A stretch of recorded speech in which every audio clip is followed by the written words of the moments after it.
Hello friends, welcome to my YouTube channel Sadhana science club. आज के इस लेक्चर में हम एनसीईआरटी प्लस एमसीक्यू सेशन को कंटिन्यू करेंगे। तो चलिए फटाफट पहले मैं आपको ये बता देती हूँ कि हमने क्या क्या डिस्कस कर लिया है। तो यहाँ पे हम केमिस्ट्री वाला पोर्शन अभी डिस्कस कर रहे हैं, जहाँ पे हमने matter, nature and behaviour and state of matter में ये gas, liquid, solid, plasma, Bose, Einstein, ये सारी चीज़ें कवर कर ली हैं। अब यहाँ पे हेनरीज लॉ हमारा रह गया है। फिर यहाँ पे हमने classification of matter into mixture, pure substance, concentration of solution, colloidal phase of colloids, Tyndall effect, Brownian movement, suspension, properties of matter, measurement of properties of matter, SI system, ये जो है कर लेंगे।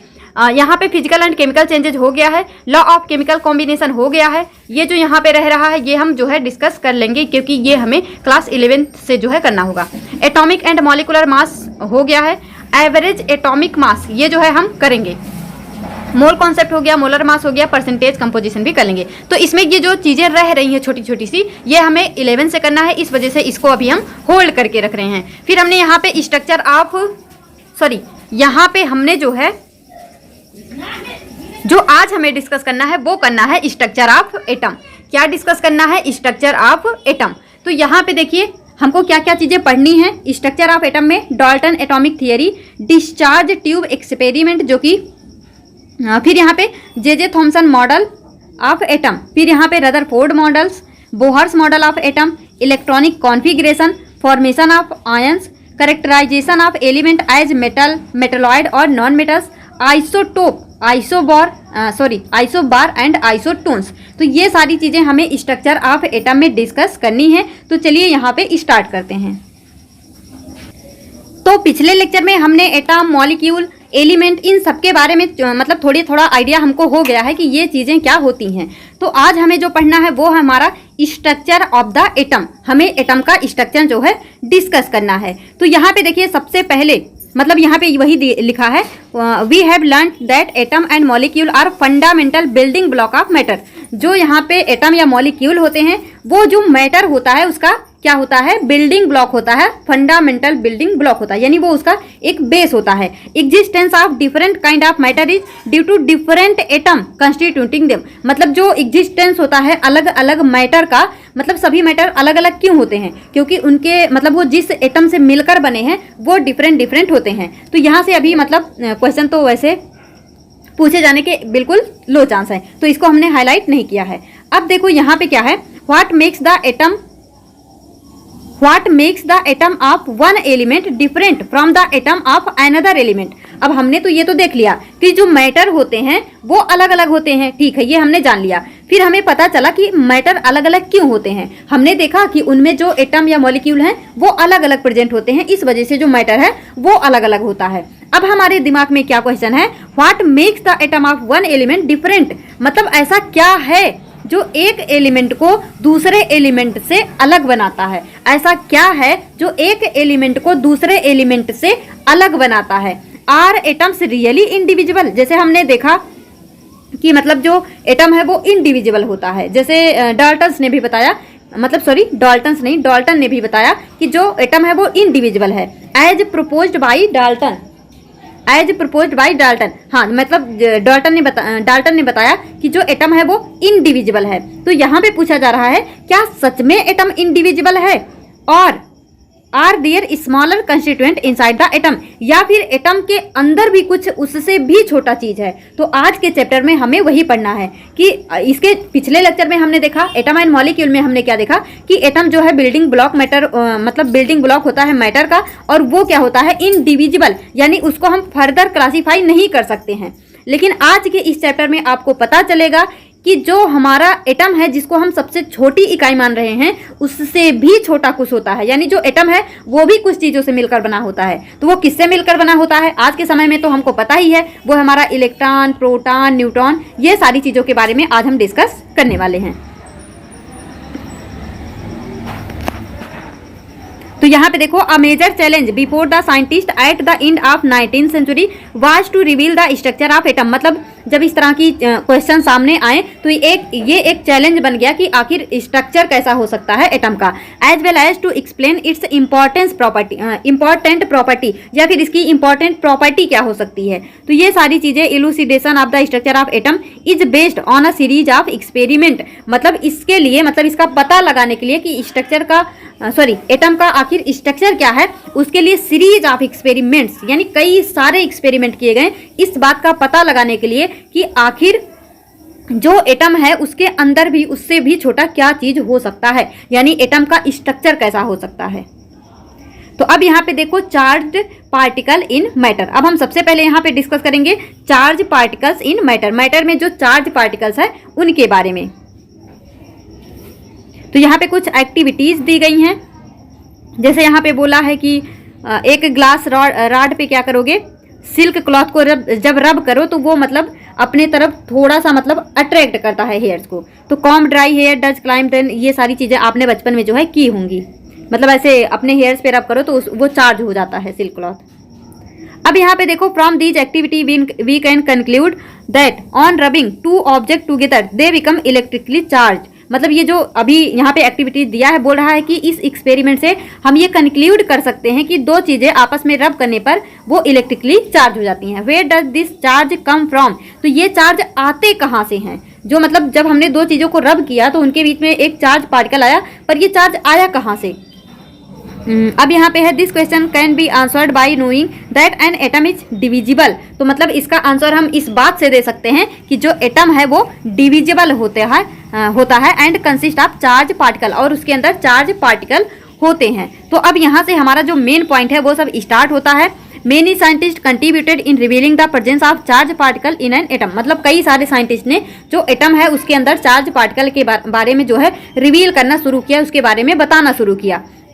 तो सबसे पहला यहाँ पे आता है हमारा इलेक्ट्रॉन।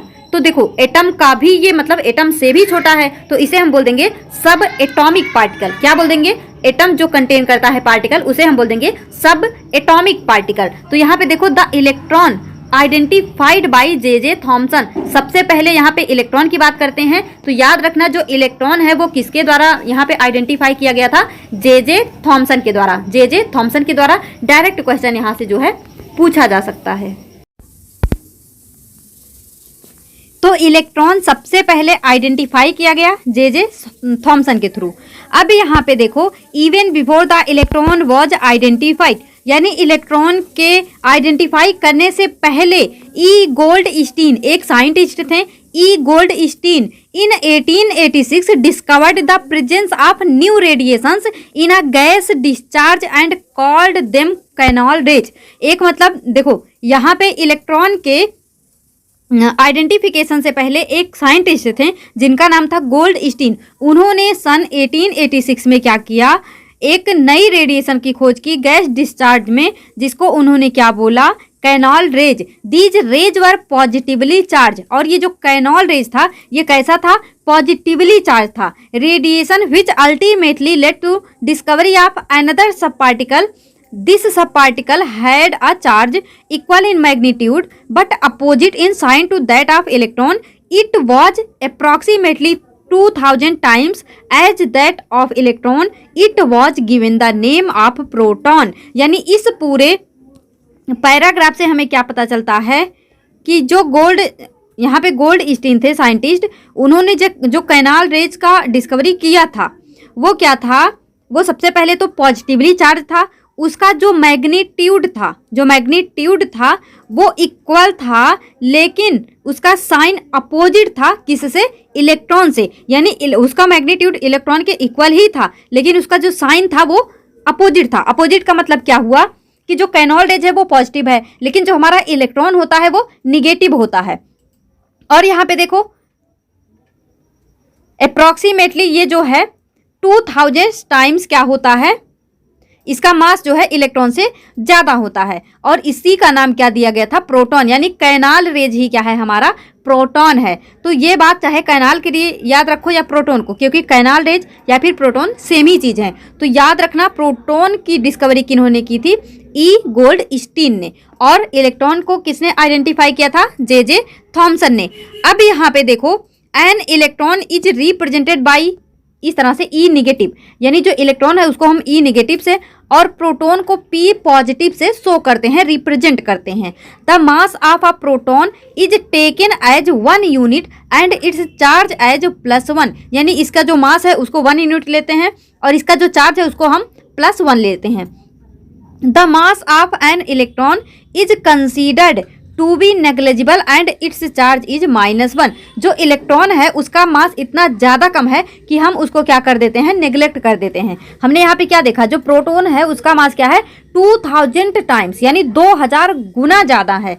तो इसके कंपैरिजन में जो इलेक्ट्रॉन होता है उसका जो मास है उसको हम नेग्लिजिबल कर देते हैं और इस पर चार्ज कितना होता है? इलेक्ट्रॉन पे -1 होता है। तो ये यहाँ पे कुछ मतलब पॉइंट थे। अब हमें यहाँ पे बढ़ना है, स्ट्रक्चर ऑफ एटम के बारे में यहाँ पे देखना है। तो देखो, डिस्कवरी ऑफ 2 फंडामेंटल पार्टिकल, जैसे देखो डाल्टन ने क्या बताया कि जो एटम है वो इनडिविजिबल है या फिर इनडिस्ट्रक्टिबल है, यानी ना हम जिसको डिवाइड कर सकते हैं या फिर ना हम उसको तोड़ सकते हैं, ना ही डिस्ट्रक्ट कर सकते हैं। But the discovery of 2 fundamental particle, लेकिन जब यहाँ पे फंडामेंटल पार्टिकल यानी इलेक्ट्रॉन और प्रोटॉन की खोज हुई एटम के अंदर में, तो क्या हुआ? जो डाल्टन एटॉमिक थियरी था वो क्या हो गया? फेल हो गया, क्योंकि उन्होंने तो बताया एटम को डिवाइड नहीं कर सकते हैं। बट जब यहाँ पे डिस्कवरी हो गई इलेक्ट्रॉन और प्रोटॉन की, तो इनका जो थियरी था कि एटम डिवाइड नहीं हो सकता है, ये क्या हो गया? फेल हो गया। ये पॉइंट क्या हो गया? फेल हो गया। It was then considered necessary to know how electron and proton are arranged within an atom. तब ये जानना जरूरी हो गया कि इलेक्ट्रॉन और प्रोटॉन किस तरह से अरेंज होते हैं एटम के अंदर, मतलब एटम के अंदर। For explaining this many scientist proposed various atomic model, और इस बात को प्रूव करने के लिए कि इलेक्ट्रॉन और प्रोटॉन किस तरह से एटम में प्रेजेंट होते हैं, कई सारे यहाँ पे क्या दिए गए? मॉडल्स दिए गए अलग अलग साइंटिस्ट के द्वारा, यानी कई साइंटिस्ट ने अलग अलग क्या दिया? यहाँ पे मॉडल दिया। तो यहाँ पे देखो, जो एक साइंटिस्ट थे हमारे J Thomson, was the first one two propose a model for the structure of atom. तो हमने यहाँ पे क्या देखा? जो जे थॉमसन थे जिन्होंने इलेक्ट्रॉन की डिस्कवरी की थी, उन्होंने ही सबसे पहले स्ट्रक्चर ऑफ एटम को बताने के लिए मॉडल प्रपोज किया था। जो जे थॉमसन ने, उन्होंने सबसे पहले क्या किया था? मॉडल प्रपोज किया था स्ट्रक्चर ऑफ एटम को बताने के लिए। तो सबसे पहले देखो, इस चैप्टर में अब हम क्या डिस्कस करेंगे? अलग अलग मॉडल डिस्कस करेंगे। तो मॉडल क्या है? अलग अलग साइंटिस्ट के द्वारा दिया गया है। तो आपको सभी मॉडल में क्या बात बताया गया है, ये सारे पॉइंट को याद रखना होगा। तो थॉमसन का मॉडल था एटम के लिए, वो बहुत ही सिंपल था। इन्होंने बस ये बताया कि जैसे एक तरबूज होता है, जो उसके बीज होते हैं ब्लैक ब्लैक, जिस तरह से तरबूज में बीज उसके पड़े होते हैं, ठीक उसी तरह से एटम में इलेक्ट्रॉन भी ऐसे बिखरे होते हैं। तो देखो, Thomson propose the model of an atom to be similar to that of Christmas pudding. जैसे देखो, एक जो क्रिसमस पुडिंग इस तरह से मतलब बनाई जाती है, तो उस पर अलग अलग कुछ चीज़ें लगाई जाती हैं क्रिसमस पुडिंग में। तो ठीक उसी तरह से क्या होता है? Electron in a sphere of positive charge. तो जैसे क्रिसमस पुडिंग होता है, ठीक उसी तरह से इलेक्ट्रॉन भी पॉजिटिव चार्ज के स्फीयर में क्या होते हैं? पड़े होते हैं। करंट मीन्स यहाँ पे क्या होता है? Dry fruit in a spherical Christmas pudding, यानी जैसे एक स्फेरिकल क्रिसमस पुडिंग में ड्राई फ्रूट्स पड़े होते हैं, ठीक उसी तरह से जो एटम है उसमें इलेक्ट्रॉन पड़े होते हैं। We can also think of a watermelon, यानी यहाँ पे हम या तो वाटरमेलन के बारे में सोच सकते हैं।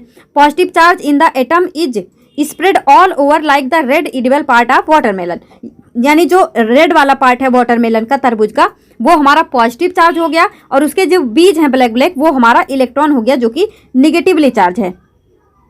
तो studded in the positively charge sphere like seed in the watermelon. तो ये बहुत ही सिंपल इनका मॉडल था। आप बस इतना याद रखना, इन्होंने ये बताया कि जैसे तरबूज में बीज उसके फैले होते हैं, ठीक उसी तरह से एटम में इलेक्ट्रॉन फैले होते हैं, या फिर जैसे क्रिसमस पुडिंग पे ड्राई फ्रूट्स डले होते हैं, ठीक उसी तरह से इलेक्ट्रॉन फैले होते हैं।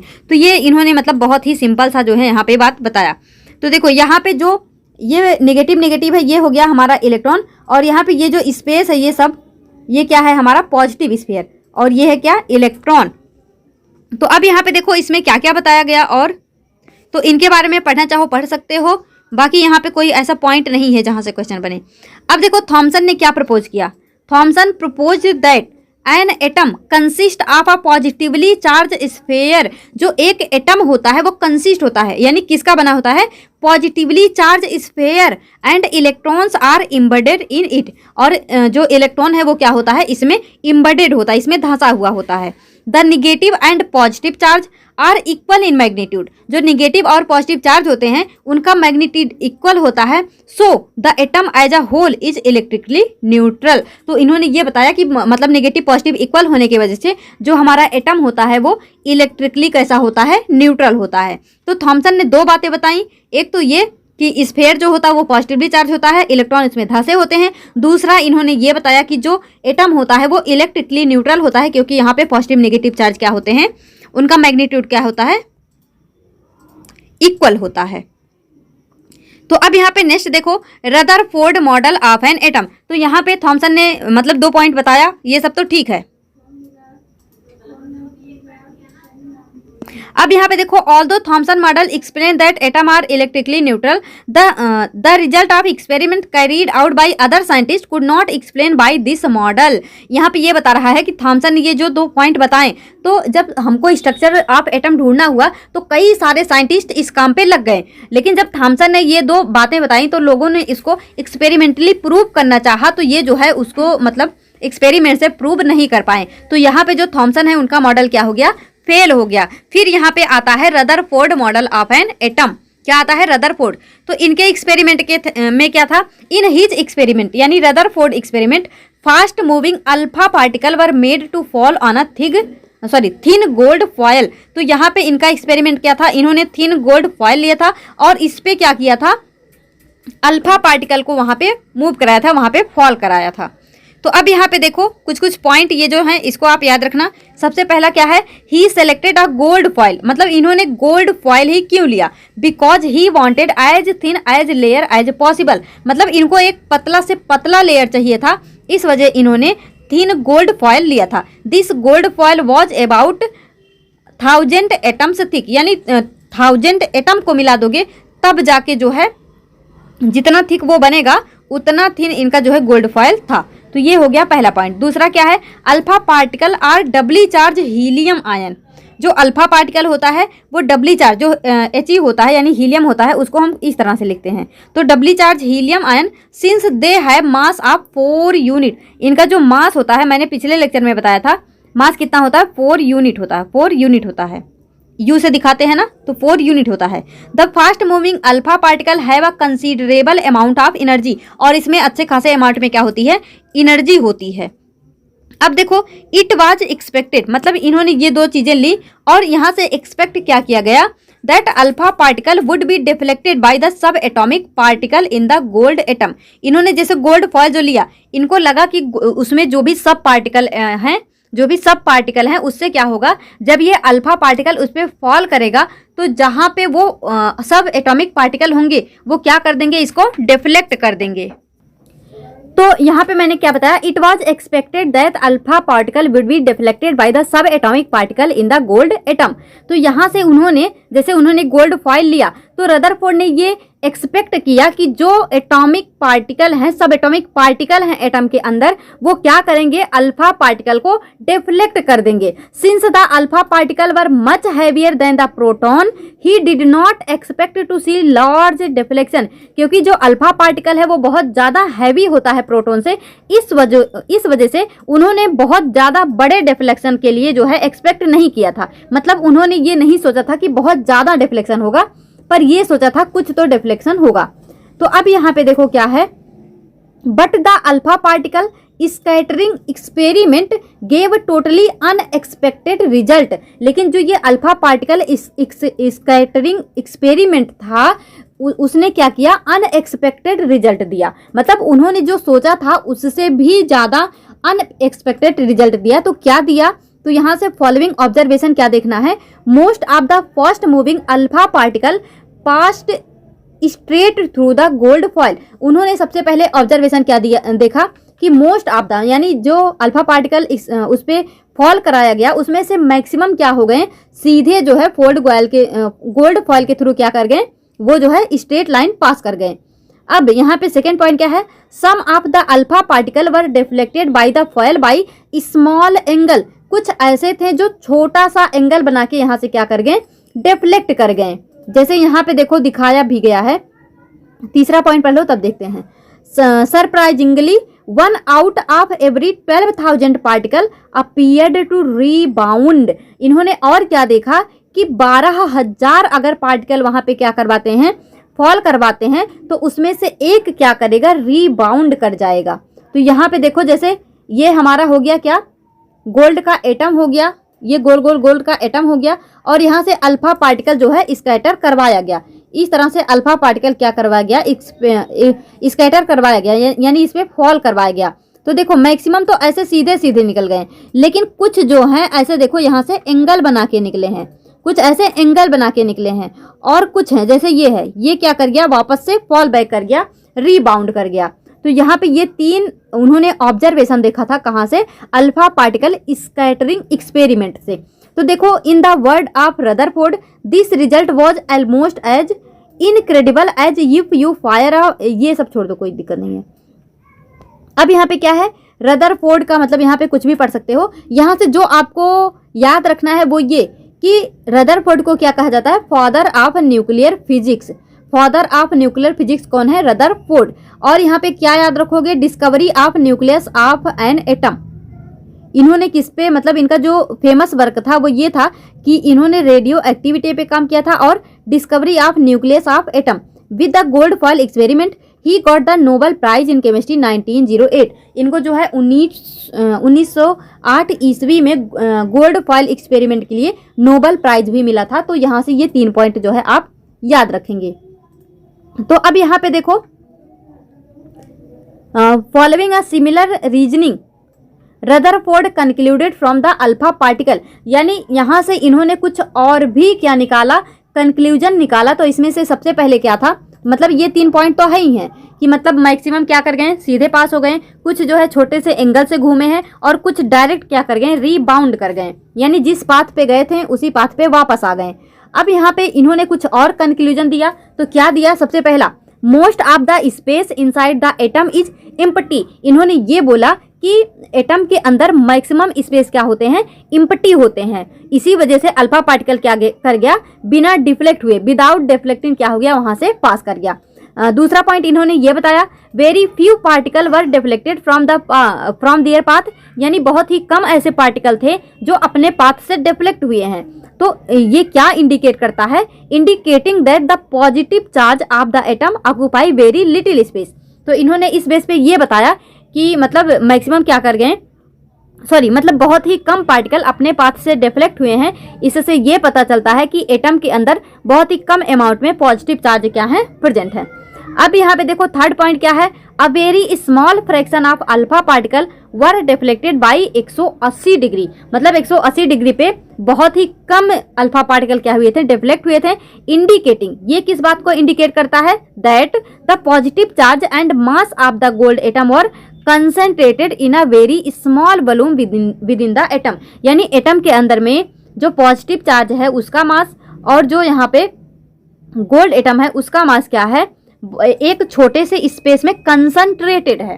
तो यहाँ से ये 3 पॉइंट जो कंक्लूजन दिया गया इनके एक्सपेरिमेंट के बेस पे, इसको जो है आप लाइन टू लाइन याद रखना, क्योंकि जो भी एक्सपेरिमेंट वगैरह होते हैं उसमें कोई मॉडिफिकेशन नहीं किया जाता है, डायरेक्ट एनसीईआरटी की लाइन जो है उठा के दे दिया जाता है। तो यहाँ पे ये हो गया। अब देखो इन्होंने इस डाटा से from the data he also calculated, उन्होंने और क्या कैलकुलेट किया, इन्होंने रदरफोर्ड ने, that the radius of nucleus is about 10 की power 5 times less than the radius of atom, यानी जो एटम का रेडियस होता है उससे 10 की पावर 5 टाइम्स लेस रेडियस होता है किसका, न्यूक्लियस का। तो आप ये जो है याद रखेंगे।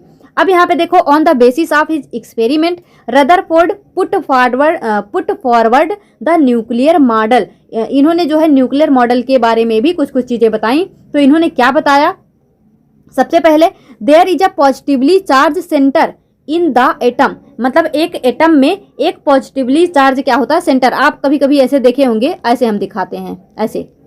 तो यहाँ पे क्या होता है, इनके सेंटर में positively charge positively charge centre होता है एटम में, जिसे हम क्या बोलते हैं, न्यूक्लियस, जिसे क्या बोलते हैं, nucleus. Nearly all the mass of an atom reside in the nucleus. इन्होंने ये बताया कि इसका मैक्सिमम मास इस न्यूक्लियस में क्या होता है, रिजाइड होता है, वहां पे कंसंट्रेट होता है।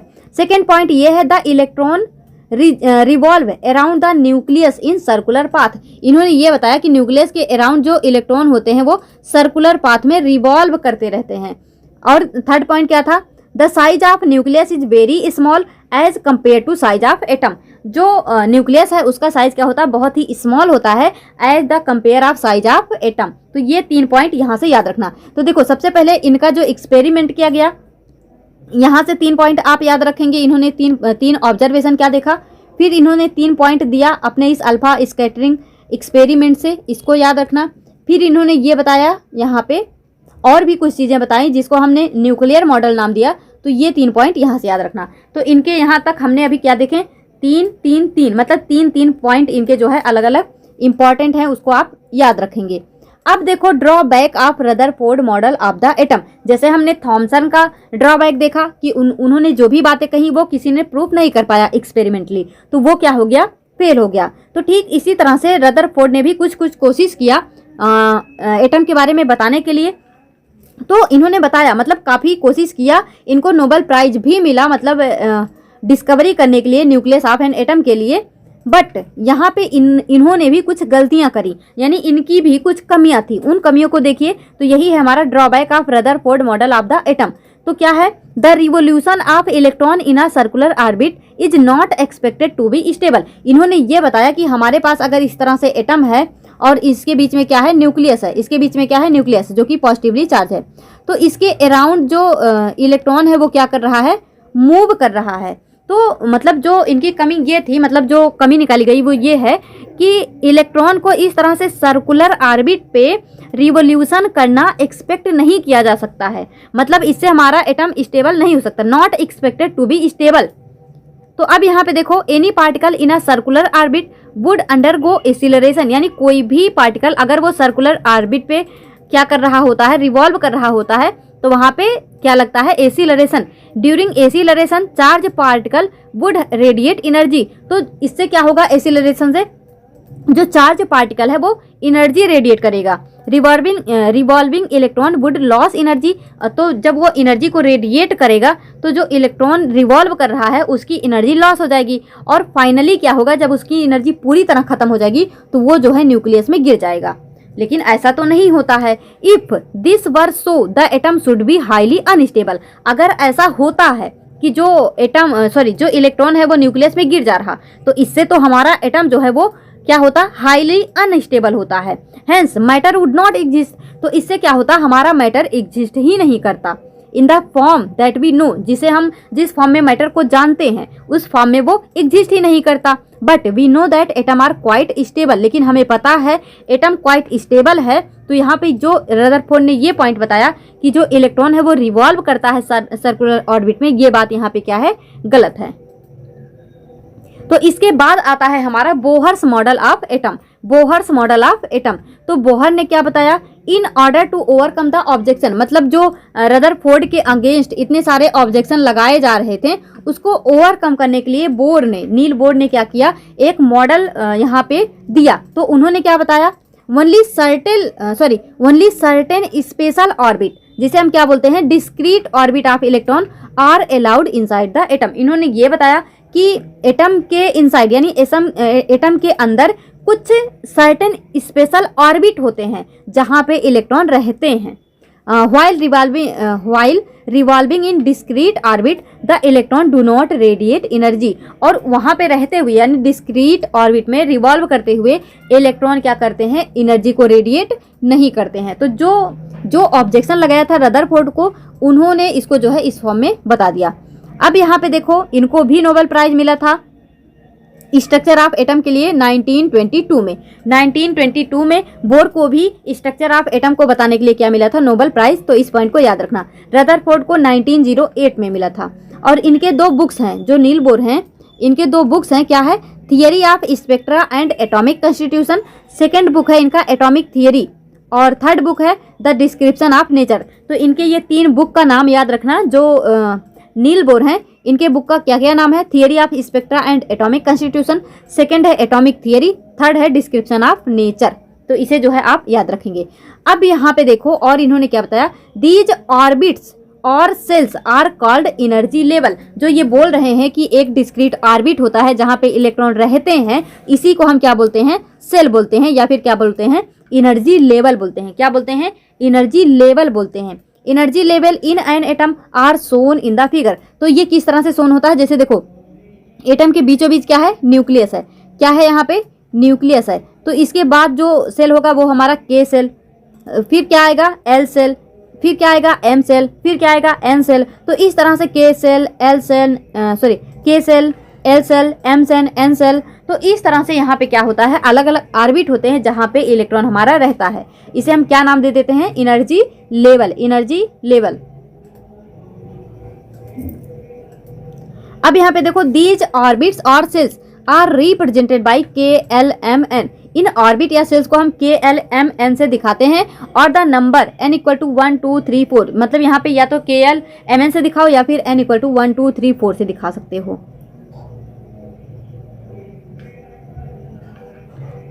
तो अब यहाँ पे देखो बात करते हैं न्यूट्रॉन की। तो न्यूट्रॉन जो डिस्कवर किया गया था वो किया गया था जेम्स चैडविक के द्वारा। किसके द्वारा? जेम्स चैडविक के द्वारा।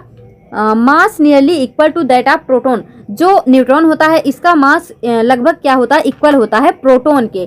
It was eventually named as electron. इस वजह से यहाँ पे क्या है, यहाँ से देखो, neutron are present in the nucleus of all atom. जो न्यूट्रॉन है वो सभी एटम के न्यूक्लियस में प्रेजेंट होता है, एक्सेप्ट हाइड्रोजन। जो हमारा हाइड्रोजन होता है उसके न्यूक्लियस में न्यूट्रॉन प्रेजेंट नहीं होता है। इस पॉइंट को आप जो है याद रखेंगे। In general a neutron is represented as n. जो न्यूट्रॉन है उसको हम इस तरह से एन से शो करते हैं। कैसे शो करते हैं? एन से शो करते हैं। The mass of an atom given by the sum of mass of proton and neutron present in the nucleus. तो याद रखना, mass of atom equal to क्या होता है? सम of mass of proton and neutron. इसे हम आगे भी पढ़ेंगे, तो अभी जो है इसका टेंशन नहीं लेना। अब देखो, how are electrons distributed in different orbit या फिर सेल। डिफरेंट ऑर्बिट या सेल्स में किस तरह से इलेक्ट्रॉन डिस्ट्रीब्यूटेड होते हैं। जैसे बोर्ड ने क्या बताया कि अलग अलग क्या होता है? डिस्क्रीट ऑर्बिट होता है, जिसे हम क्या बोलते हैं? सेल बोलते हैं। तो उन्होंने बोला कि यहाँ पे इलेक्ट्रॉन रहते हैं। अब देखना ये है कि इलेक्ट्रॉन किस तरह से यहाँ पे डिस्ट्रीब्यूट होते हैं। तो देखो, distribution of electron into different orbit of an atom was suggested by bore and बरी। मतलब बोर और बरी साइंटिस्ट थे। उन्होंने क्या बताया? Distribution of electron into different orbit of an atom. मतलब एटम के अलग अलग ऑर्बिट में किस तरह से इलेक्ट्रॉन डिस्ट्रीब्यूटेड है, ये बात किसने बताई? बोर एंड बरी ने। तो इसके लिए फॉलोइंग रूल्स दिए गए। रूल्स क्या है? The maximum number of electron present in a shell is given by the, क्या होता है? Formula 2n²। यानी किसी ऑर्बिट में कितने इलेक्ट्रॉन रहेंगे उसके लिए फॉर्मूला क्या यूज करते हैं? 2n²। क्या यूज करते हैं? 2n²। जैसे फर्स्ट ऑर्बिट में कितने इलेक्ट्रॉन रह सकते हैं? फर्स्ट ऑर्बिट में कितने इलेक्ट्रॉन रह सकते हैं? तो यहाँ पे फॉर्मूला ऐसे लिखो, 2n²। तो यहाँ पे n क्या है? हमारा ऑर्बिट नंबर। तो फर्स्ट ऑर्बिट में पूछ रहा है, तो यहाँ पे 2 इंटू n क्या है? 1। तो 1 का स्क्वायर, तो क्या हो गया? 2 1 जा 2, यहाँ पे 2 ही हो गया। यानी फर्स्ट ऑर्बिट में कितने इलेक्ट्रॉन रहते हैं? 2 इलेक्ट्रॉन रहते हैं। सेकेंड ऑर्बिट की बात करें तो इस तरह से यहाँ पे सेकेंड रख दो। सेकेंड क्या है हमारा? यहाँ 2 रख दो, फिर 2 का स्क्वायर, तो 2 दूनी 4 दूनी 8। यानी सेकेंड ऑर्बिट में कितने इलेक्ट्रॉन रहते हैं? 8। इसी तरह से थर्ड सेल में कितने रहते हैं? इस फॉर्मूला में लगाओगे तो 18। तो ये, और फिर फोर्थ में कितने रहते हैं? 32। तो ऐसे ऐसे ये जो है यहाँ पे बढ़ते जाते हैं। Where n is the orbit number या फिर एनर्जी लेवल इंडेक्स, जिसे हम 1 2 3 इस तरह से दिखाते हैं। Hence the maximum number of electron in different shell are as follows. तो यहाँ पे याद रखना, आपसे डायरेक्ट पूछा जा सकता है फर्स्ट ऑर्बिट में कितने इलेक्ट्रॉन होते हैं, या फिर सेकेंड में कितने होते हैं, थर्ड में कितने होते हैं, फोर्थ में कितने होते हैं। अगर आप जो है इसको या तो ऐसे याद रख लो 2 8 18 32, या फिर ये फॉर्मूला याद रखो, यहाँ से रख के जो है निकाल लेना। वैसे ये तो सबको पता होता है, कोई वो नहीं है, कोई नई बात नहीं है, सबको पता होता है। अब देखो the maximum number of electron that can be accommodated in the outer most orbit is 8, यानी किसी भी ऑर्बिट में मैक्सिमम नंबर ऑफ इलेक्ट्रॉन कितने रह सकते हैं? 8। Maximum number of electron that can be accommodated in the outer most orbit, यानी outer most orbit में मैक्सिमम कितने इलेक्ट्रॉन रह सकते हैं? 8। इस पॉइंट को जो है याद रखना। नेक्स्ट क्या है? Electron are not accommodated in a given shell unless the inner shell are filled, that is the shell are filled in a stepwise manner. मतलब इलेक्ट्रॉन को तब तक हम बाहर वाली सेल में नहीं ले जाएंगे जब तक अंदर वाला सेल पूरी तरह से फिल ना हो जाए। यानी जैसे हमें कोई हमें इस तरह से क्या दिया गया, इलेक्ट्रॉनिक कॉन्फ़िगरेशन दिया गया ऐसे करके, मतलब ऐसे हमें इसको फिल करना है ऐसे। तो ऐसा नहीं है आप 1 फिर 2 ऐसे नहीं भरोगे। पहले यहाँ पे क्या है? 2 है, तो 2 को पूरी तरह यहाँ पे भर दो। फिर क्या है? 8 है, फिर 8 को इस वाले में भर दो, ऐसे भर दो, यहाँ पे यहाँ भर दो। फिर 7 है तो यहाँ पे 7 को भर दो। मतलब जब इनर वाला सेल भरेगा तभी जो है इलेक्ट्रॉन फिर बाहर वाले सेल में जाएगा। Atomic structure of the first 18 element are shown symmetrically. यहाँ पे जो है एटॉमिक स्ट्रक्चर शो किया गया है 18 एलिमेंट का, यानी 18 एलिमेंट का यहाँ पे एटॉमिक स्ट्रक्चर शो किया गया है। इसे आप देख सकते हो। जैसे यहाँ पे देखो हाइड्रोजन का केवल एक ही इलेक्ट्रॉन होता है, तो इस तरह से फिल कर दिया हमने। फिर हीलियम में 2 इलेक्ट्रॉन होता है, तो यहाँ पे हमने इस तरह से यहाँ पे मतलब इसको शो कर दिया। अब देखो लिथियम में 3 इलेक्ट्रॉन होता है, लिथियम में 3 इलेक्ट्रॉन होता है, तो यहाँ पे हमने क्या देखा, इसके फर्स्ट ऑर्बिट में 2 इलेक्ट्रॉन है। तो फर्स्ट ऑर्बिट में यहाँ पे 2 इलेक्ट्रॉन जब भर गया तब तीसरा वाला यहाँ बाहर पे जाएगा। अब बेरिलियम में 4 इलेक्ट्रॉन है, तो 2 पहले भर गया अंदर, अब यहाँ पे 4 हो जाएगा। ठीक उसी तरह से 2 अंदर भर गया, यहाँ पे 3 और भर जाएगा तो 5 हो जाएगा। तो यहाँ पे आप देखो 9 पे आ जाओ। देखो ऑक्सीजन में क्या हुआ, यहाँ तक अभी आउटर मोस्ट में 6 हुए, यानी इसको 8 होने तक हम यहाँ पे फिल करेंगे। यहाँ जैसे नियॉन में देखो 2 इलेक्ट्रॉन अंदर हो गए, 1 2 3 4 5 6 7 8, तो नियॉन में क्या हो गया, 8 इलेक्ट्रॉन भर गया। अब जब और इलेक्ट्रॉन यहाँ पे आएंगे, देखो नियॉन में कितने होते हैं, यहाँ पे इसका एटॉमिक नंबर 10 है, तो हमने 2 अंदर भरा, 8 जो है बाहर भरा। अब 8 से ज़्यादा नहीं हो सकता, किसी भी ऑर्बिट में मैक्सिमम 8 इलेक्ट्रॉन ही रह सकते हैं। तो 8 यहाँ पे फिल हो गया। अब हमें एक और सेल बनाना होगा यहाँ पे इलेक्ट्रॉन को फिल करने के लिए। जैसे देखो सोडियम में क्या हुआ, 1 2 मतलब 2 तो हुआ। अब हमने एक और सेल बनाया इस इलेक्ट्रॉन को शो करने के लिए। ठीक इसी तरह से ये भी ऐसे चलता रहेगा। कब तक चलता रहेगा? जब तक फिर से इसके आउटर मोस्ट में 8 इलेक्ट्रॉन ना हो जाए। जैसे यहाँ देखो 1 2 3 4 5 6 7 8, अब यहाँ भी 8 इलेक्ट्रॉन हो गया। तो फिर से अब इसके जो है इस तरह से एक सेल बनाएंगे।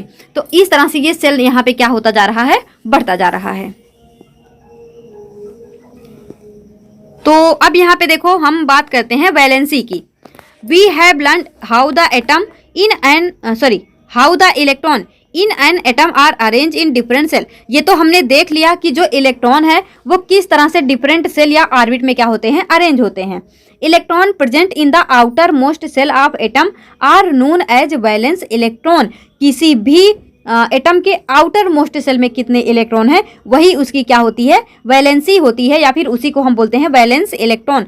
From the Bohr Bury scheme we also know that outermost shell of an atom can accommodate a maximum number of 8 electron. यहाँ पे जो है 8 इलेक्ट्रॉन ही हो सकते हैं। Atom of element completely filled with 8 electron in the outermost shell so little chemical reactivity. यानी ये बोल रहा है कि ऐसा कोई भी एलिमेंट जिसके आउटर मोस्ट सेल में 8 इलेक्ट्रॉन पूरी तरह से भरे हुए हैं वो बहुत ही कम केमिकल रिएक्टिविटी शो करेगा। जैसे जो नियॉन होता है, नियॉन अभी हमने देखा था, उसके आउटर मोस्ट में 8 इलेक्ट्रॉन है। तो यहाँ पे इसके पीछे का रीजन क्या है कि ये लिटिल एक्टिविटी शो करते हैं, क्योंकि ये जो है इनकी स्टेबिलिटी कंप्लीट हो गई। मैंने आपको कई बार बताया कि जब ऑक्टेट कंप्लीट होता है तो जो हमारा जो हमारा एटम होता है वो स्टेबल हो जाता है। और आप खुद ही सोचो, जो व्यक्ति स्टेबल है क्या वो अनस्टेबल होना चाहेगा? नहीं होना चाहेगा। जिसके पास सब कुछ है, मतलब वो पूरी तरह स्टेबल है, उसे किसी से ज़रूरत ही नहीं है, ना कोई बॉन्ड बनाने की, ना कुछ लेने की, ना कुछ देने की। तो ये होते हैं हमारे इनर्ट गैसेस, इनके बारे में हम आगे जो है पढ़ेंगे। तो मतलब ये बोला जा रहा है कि ऐसा कोई भी एलिमेंट जिसके आउटर मोस्ट शेल में 8 इलेक्ट्रॉन है वो बहुत ही कम केमिकल रिएक्टिविटी शो करता है। इसके पीछे का रीजन ये है कि वो जो है स्टेबल होते हैं। In other word their combining capacity or valency is zero, यानी इनका वैलेंसी क्या होता है, जीरो होता है।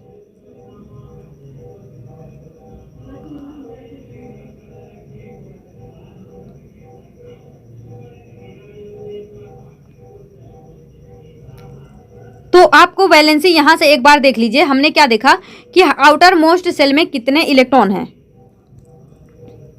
जैसे हाइड्रोजन की वैलेंसी 1, हीलियम की 2, यहाँ पे इसकी देखो आउटर मोस्ट सेल की बात हो रही, इनर वाले को छोड़ देना, यानी लिथियम का भी कितना हो जाएगा 1, बेरिलियम का क्या हो जाएगा 2, बोरोन का क्या हो जाएगा 3, कार्बन का क्या हो जाएगा यहाँ पे 4। लेकिन अब यहाँ पे मत कंफ्यूज होना, नाइट्रोजन का 5,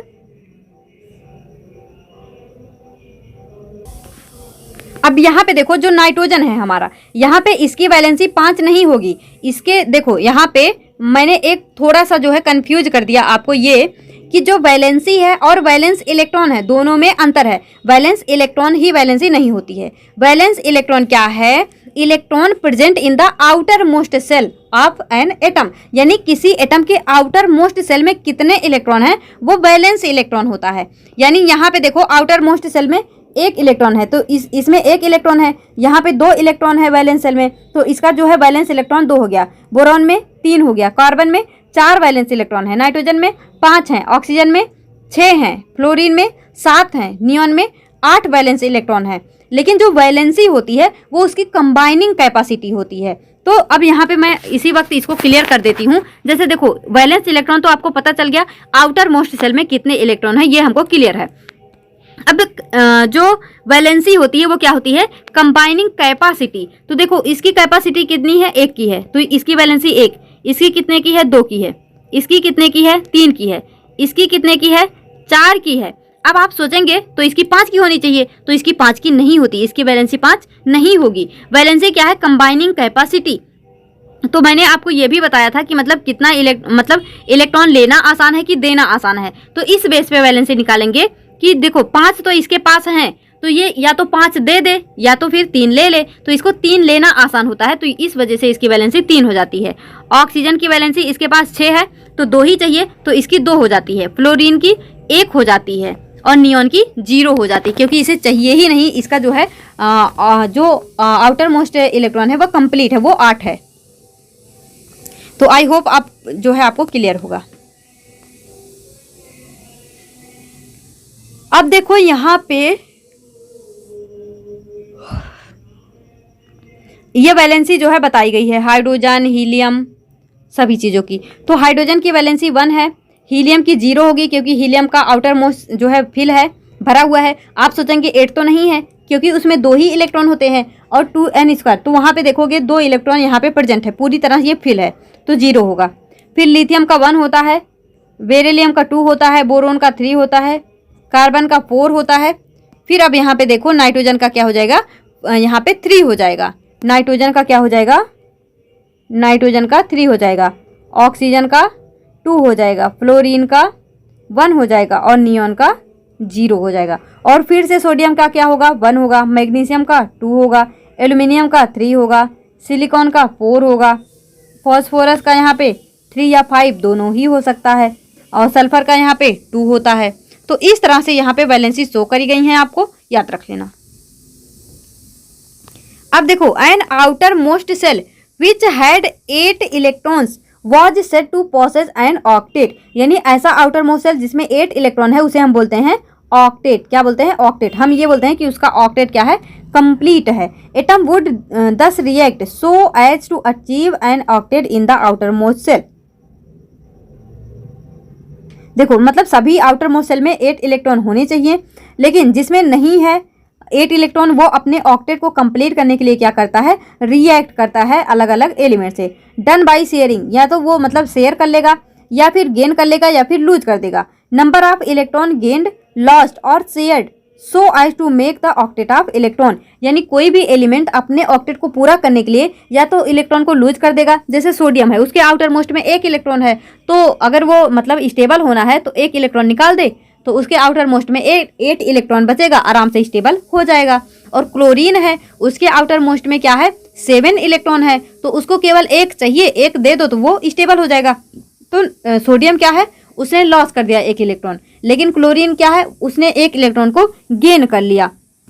तो इस तरह से यहाँ पे हो गया। और जैसे कार्बन है, कार्बन और हाइड्रोजन, तो कार्बन की जो होती है यहाँ पे आउटर मोस्ट सेल में इलेक्ट्रॉन 4 होते हैं, तो इसको 4 या तो 4 दे दे या तो 4 ले ले, तो ये जो है हाइड्रोजन से 4 हाइड्रोजन से इलेक्ट्रॉन को ले लेता है। तो इस वजह से इसे हम बोलते हैं कि इसने क्या कर लिया, शेयर कर लिया, ना तो पूरी तरह दे रहा है ना ही ले रहा है, क्या कर रहा है, शेयर कर रहा है। तो आई होप ये सब पॉइंट आपको जो है क्लियर होंगे।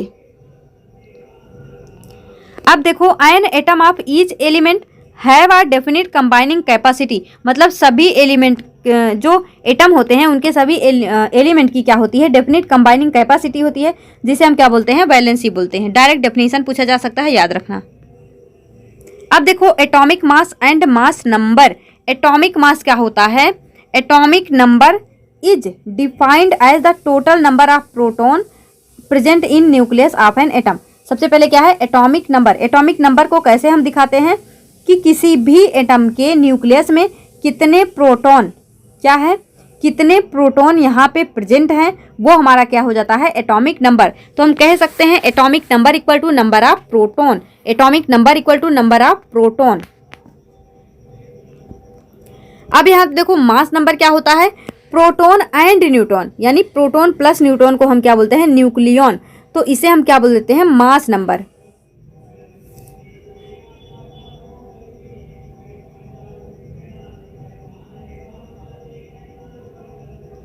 मास number is defined as the sum of total number of proton and neutron, neutron मतलब प्रोटॉन न्यूट्रॉन को ही मिलाकर क्या बोल देते हैं, न्यूक्लियॉन। तो यहाँ पे क्या है, मास नंबर क्या होता है, proton plus neutron present in the nucleus of an atom. तो यहाँ पे देखो यह है हमारा सिंबल ऑफ एलिमेंट, यहाँ पे इस तरह से number of symbol of element हुआ, और यहाँ जो शो करते हैं ये है हमारा एटॉमिक नंबर, और इसके सिर पे शो करते हैं मास नंबर, इसके सिर पे मास नंबर। तो ये जो एटॉमिक नंबर है, atomic number equal to number of proton, लेकिन mass number equal to proton plus neutron. तो इसे जो है आप याद रखना, मैंने कई बार जो है वीडियोज में इसको बताया हुआ है। अब देखो बात करते हैं आइसोटोप की। आइसोटोप क्या होता है, आइसो मीन्स क्या होता है, सेम यानी समान, टोप आइसोटोप, तो जिसका जो है सेम एटॉमिक नंबर हो, जिसका सेम एटॉमिक नंबर हो बट डिफरेंट मास नंबर हो, उसे हम क्या बोलते हैं, आइसोटोप। जैसे यहाँ पे देखो 6C12 6C14, यहाँ पे इनका प्रोटॉन यानी इसका एटॉमिक एटॉमिक नंबर क्या है, सेम है, लेकिन मास नंबर क्या है, यहाँ देखो डिफरेंट है। ठीक उसी तरह से ये Cl है, तो यहाँ पे ये 17 है, ये 17 है, लेकिन यहाँ पे ये 35 है, ये 37 है, यानी इनका मास नंबर डिफरेंट है बट जो इनका एटॉमिक नंबर है वो सेम है। तो अब देखो we can say that there are 3 isotope of hydrogen ion. जो हाइड्रोजन है उसके 3 आइसोटोप होते हैं, जिसे हम बोलते हैं 1H1 जिसको हम बोलते हैं प्रोटियम, 1H2 जिसे बोलते हैं ड्यूटेरियम, 1H3 जिसे बोलते हैं ट्रिटियम। तो ये होता है हमारा 3 आइसोटोप हाइड्रोजन एटम का। अब नेक्स्ट देखो each isotope of an atom is a pure substance. जो आइसोटोप होता है किसी एलिमेंट का वो प्योर सबस्टांस होता है। Chemical property of isotope are similar. जो आइसोटोप होते हैं जैसे 1H1, 1H2, 1H3, इनका जो केमिकल प्रॉपर्टी है वो तो सेम होगा but their physical property are different, लेकिन उनकी जो फिजिकल प्रॉपर्टी होगी वो क्या होगी, डिफरेंट होगी।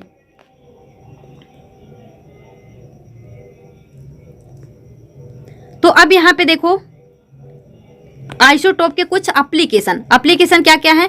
Isotope of uranium is use as fuel in nuclear reactor. जो यूरेनियम का आइसोटोप है उसको हम न्यूक्लियर रिएक्टर में फ्यूल की तरह यूज करते हैं। Isotope of cobalt is use in treatment of cancer. Cancer के ट्रीटमेंट में कोबाल्ट का आइसोटोप यूज किया जाता है। Isotope of iodine is use in the treatment of goitre, यानी घेंघा रोग के उपचार में जो है आयोडीन के आइसोटोप का यूज किया जाता है। तो ये तीनों पॉइंट जो है आप याद रखेंगे। अब यहाँ पे आता है आइसोबार। आइसो मीन्स सेम, बार यानी कि मास। जब यहाँ पे atom of different element with different atomic number which have the same mass number, यानी इनका एटॉमिक नंबर तो डिफरेंट होगा बट मास नंबर क्या होगा, सेम होगा। तो इन्हें हम क्या बोलते हैं, आइसोबार। तो यहाँ पे ये चैप्टर हमारा हो गया फिनिश।